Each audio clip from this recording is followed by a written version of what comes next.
The Ripple Foundation is fundamentally about improving equitable health and well-being. We come together with other stewards, or folks we like to call change makers, and we bring tools and resources, frameworks and approaches that help them solve those problems. This idea of health has been inextricably bound up with healthcare. And the idea of being able to rethink and, dare I say, redo health is particularly exciting to me.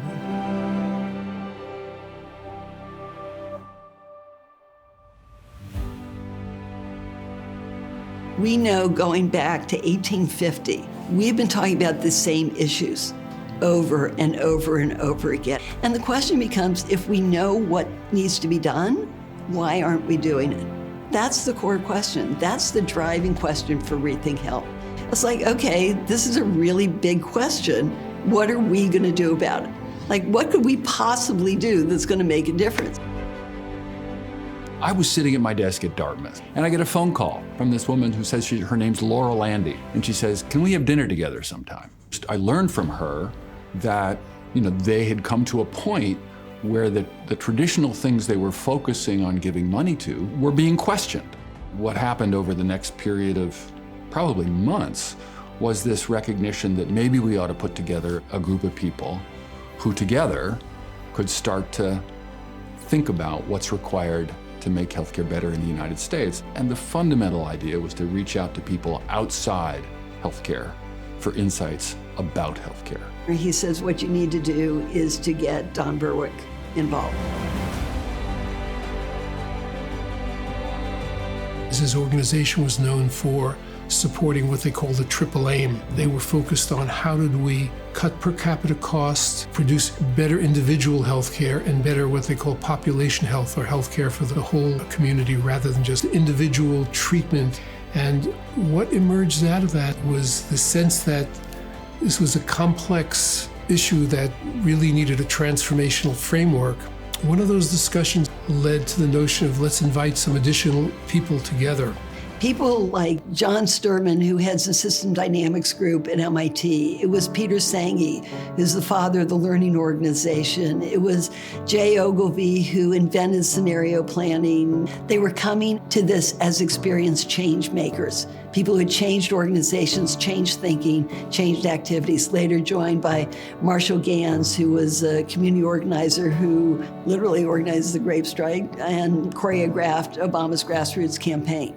Lynn Ostrom, who won a Nobel Prize for talking about how you create a sustainable commons. This group expanded gradually over time, came together for 2 days every quarter for over 2 years. Everybody was doing different stuff. They were all being catalysts with the particular skill set they had in terms of outcomes. So each of them had contributed something to the process. Atul Gawande, physician, guy who's written a number of books, wrote an article for The New Yorker called The Cost Conundrum. What it showed was really the heart of what Elliot had been working on. It showed how two different cities could have fundamentally different economics for the cost of the same operation.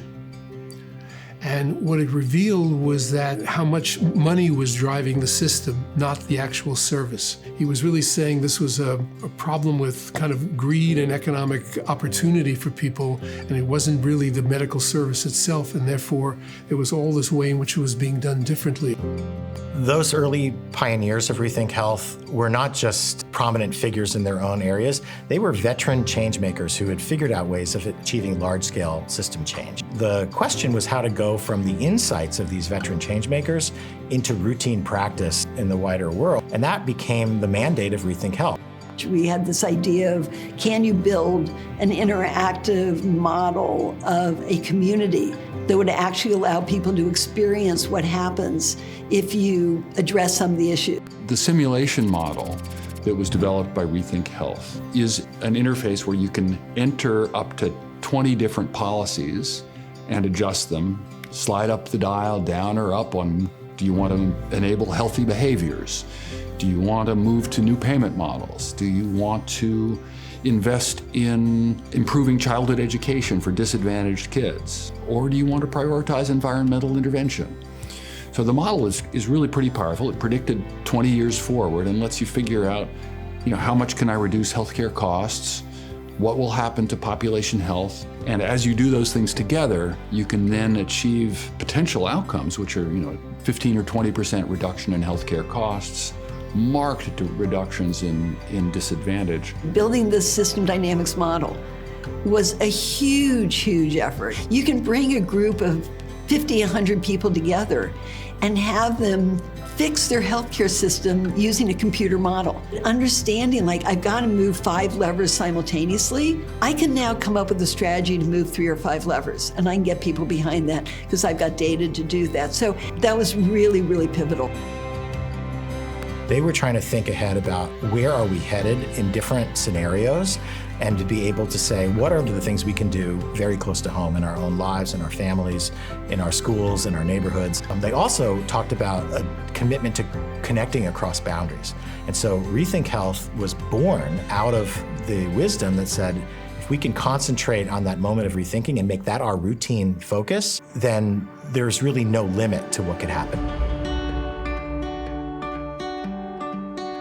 How do we assess where we are as a society? And then how do we look deep beneath? Why are people, let's say, for example, people who have wealth, what makes those conditions for them to have that wealth versus those who are barely making ends meet? What are the conditions that are perpetuating that? And then how do we go to the root of that problem and think really upstream to create that future trajectory for everyone to thrive? So I like to think of it as we're in a boat. There's different boats. Some people's boats are patched up and well and good to go, and then there's some boats that are leaking. So what do? You focus on patching up the holes, but then the problem with focusing on patching up the holes is that you never get a chance to think about the boat itself, the shape of it, what is it made out of, where am I in this stream? That's what systems change is. Systems change is balancing the whole, patching the hole in the boat, but also looking at everything else, all the other conditions that are needed for that boat to be floating and going in the direction that it needs to.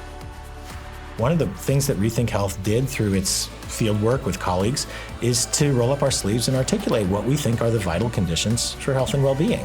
Thousands of other colleagues participated in that, and in the last several years, there's been surprising level of agreement around this set of vital conditions as the things that we should be creating.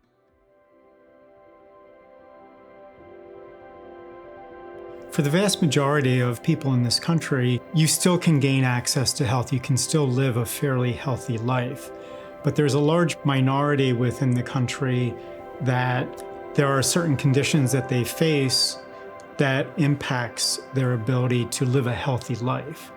Whether it's access to healthy foods, housing, transportation, jobs, education, a sense of community, all of these factors go into driving health and well-being. And the lack of equity within our country creates these great barriers to a large number of our fellow countrymen.